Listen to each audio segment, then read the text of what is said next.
एक अपूर्व बालक था जो कि काफी बुद्धिमान, चतुर और मेहनती था। वो गणित, विज्ञान और हर विषय में उच्चतम अंकों से पास होता।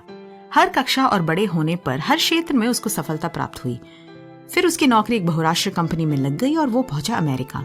वह अपने काम से पूरी तरह संतुष्ट था।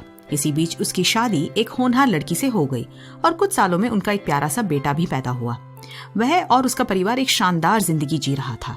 उसके माता पिता और सभी सगे संबंधियों के बीच उसके गुणगान होते। सब कुछ अच्छा ही चल रहा था कि अचानक एक दिन उसने अपनी पत्नी, बेटे और फिर अपने आप को मार दिया।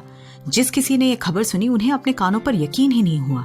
आखिरकार ऐसी क्या बात हुई जिसने उसे अपनी और अपने परिवार की जान लेने पर मजबूर कर दिया?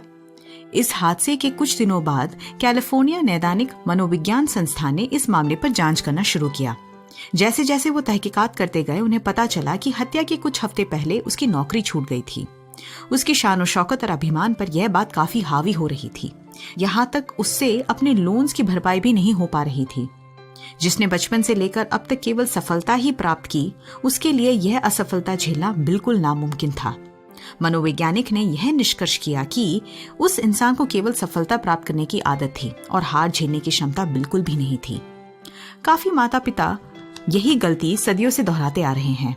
वह अपने बच्चों को सफलता प्राप्त करने के लिए उन पर इतना जोर लगाते हैं कि काफी बच्चे छोटी उम्र में ही अपनी जान को दावे पर लगा देते हैं या अपने पर पड़ने वाले दबाव से बचने के लिए अपने जीवन को ही त्याग देते हैं।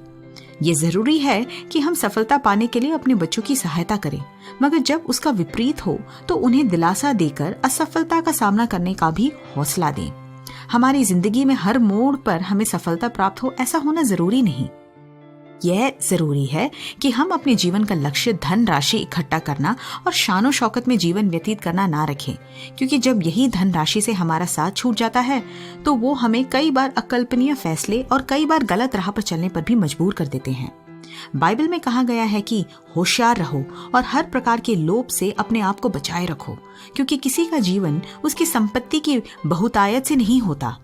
कभी भी हार से मत डरिए, मगर हर परिस्थिति में प्रभु परमेश्वर के गुणगान और प्रार्थना के साथ अपनी मंजिल को समझे और उसकी तरफ चलने का प्रयास बनाए रखिए।